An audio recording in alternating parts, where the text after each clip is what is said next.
You know how there's that toggle inside of GNOME's control center where you have the different profiles that you can pick between? Like, this is what I'm talking about. So in here, you have that performance toggle, like the power mode toggle, which allows you to change between performance, balanced, and power saver. So that is basically an option that you can configure so that, you can get those same power profiles no matter what, where in Compositor or window manager that you're on.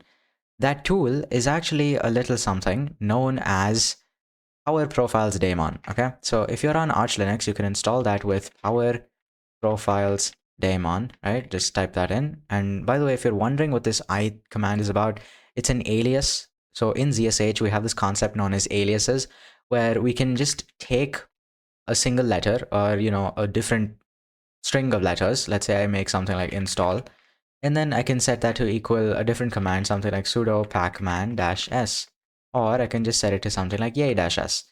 Okay, so what this is basically doing is it's making a non-existent command, which is the word install, and then it's giving it yay-s as a sort of substitute.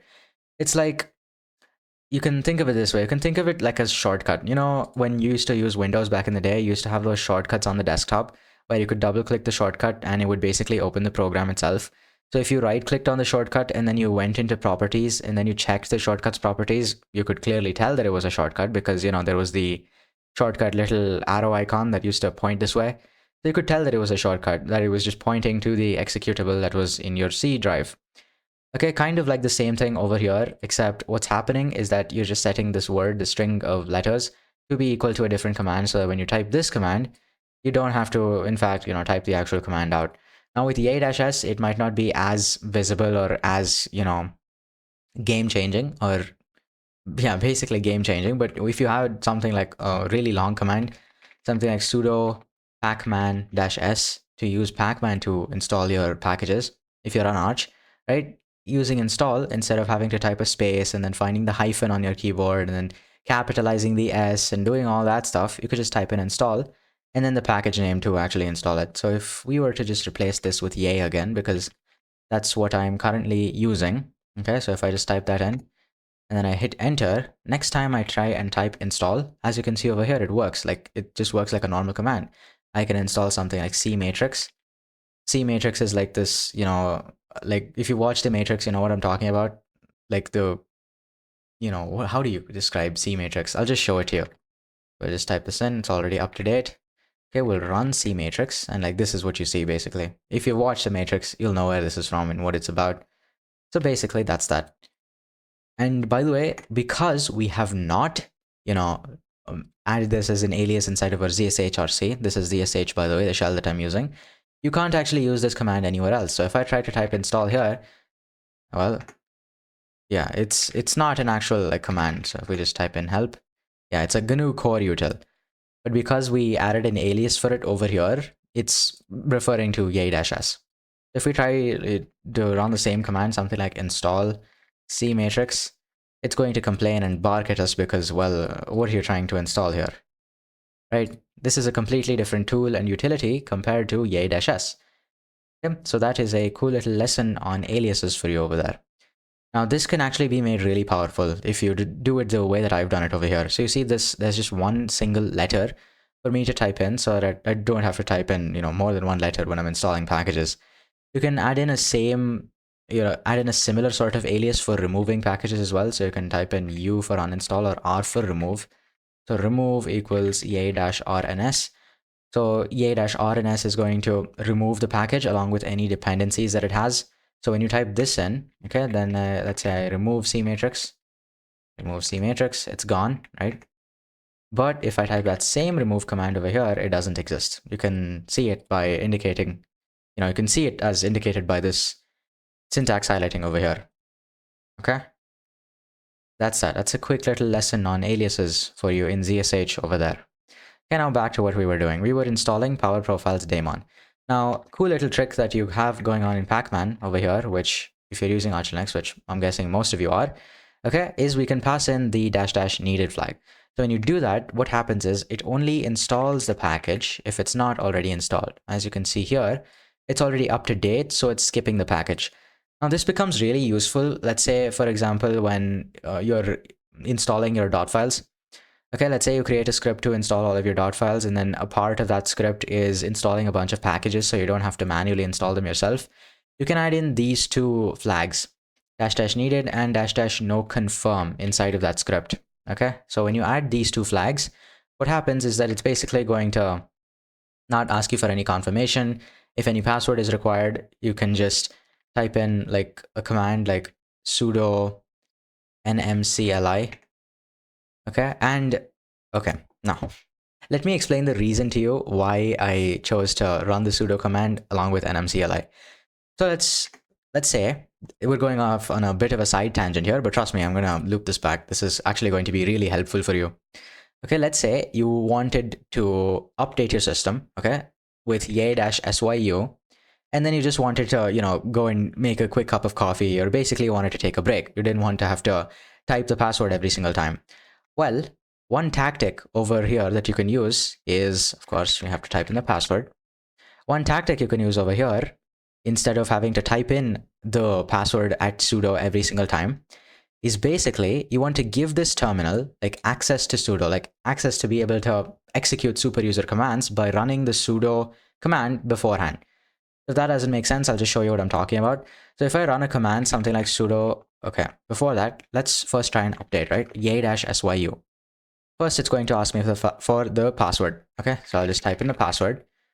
Okay, awesome. Now what we're doing is let's go over here, and instead of directly, running the update command, let's type in something like sudo nmcli, and let's hit enter. Same thing, it's just going to ask us for the password. No problem, we'll enter that in.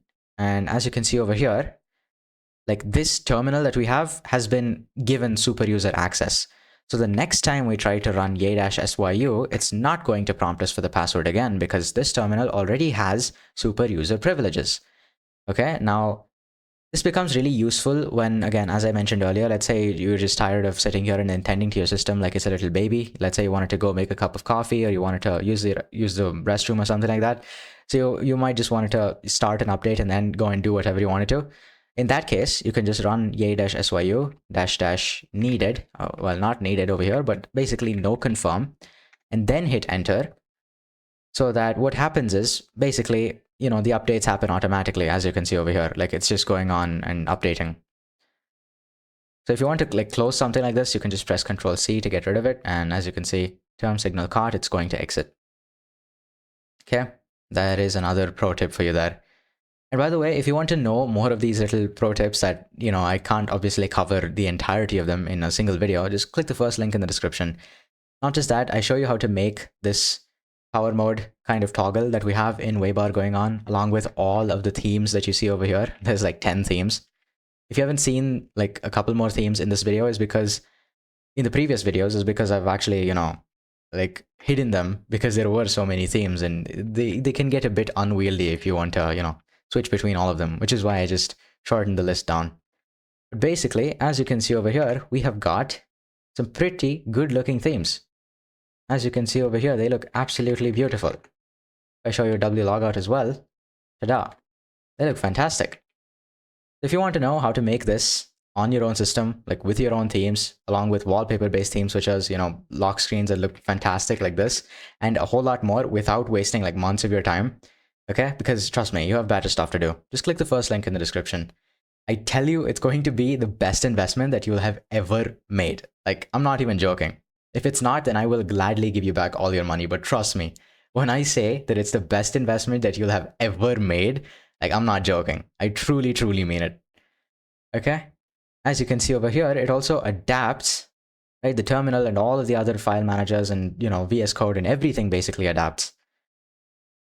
So that's another bonus plus point for you there. Okay? Now, finally, to get back to Power Profiles daemon. So we install it with the command that I showed you earlier, right? With the alias and everything. And once you have that, you should get access to a command called Power Profiles CTL. So you hit that, you hit enter on that, and then it's going to show you this, little info thing. So we have performance, balanced, and power saver. These three are the different modes or power profiles that we can select between. Right, so we have, as I showed you over here, we have performance, and if I click it, we're on power saver, and if I click it again, we have balanced, and then again back to performance. So if I actually change this through the waybar module and then I run the command again, you see that the asterisk actually shifts from performance being currently selected to power saver being currently selected. Let's just switch that back to performance. Okay. Now let's show you the other stuff that we can do with power profiles CTL. So if I pull up the help option, okay, so we have get and set and then list. So these three are the commands that we're basically going to be using. All of the other commands you can look into if you want, but these commands are like this is basically the core of power profiles ATL and how it applies to our use case when writing Hyprland to be blazing fast and beautiful. Okay, now here let's run power profiles CTL list. Now this is basically the same as just running the command without having the list, argument passed in. Okay, and then we have get, which is going to give us performance, and then we can have something like set, and then we can, pass in one of the names, something like balanced. And watch as I hit enter over here, like this icon is going to change because, it's a global thing. And this waybar module depends on whatever profile is currently set. If I hit enter over here, watch as this waybar module changes. Okay, I hit enter and yeah, it's changed to this Zen logo for balance. Okay, that. And to be honest, that is pretty much it. That is like how you get this sort of, power profile thing set up on your machine on Hyprland. Now, there is a bit more stuff that you can do with it. Like, let's say you can get a bit more creative. So on my machine, personally, I have set it up so that whenever I press the Windows key and F1, I enter into a battery saver mode. So what happens here, I call this blitz mode, by the way. I've covered it like in a bit more detail inside one of my previous videos, so you can just go check that out if you want to. And of course, in more than unimaginable detail in the program, and that's the first link in the description, of course.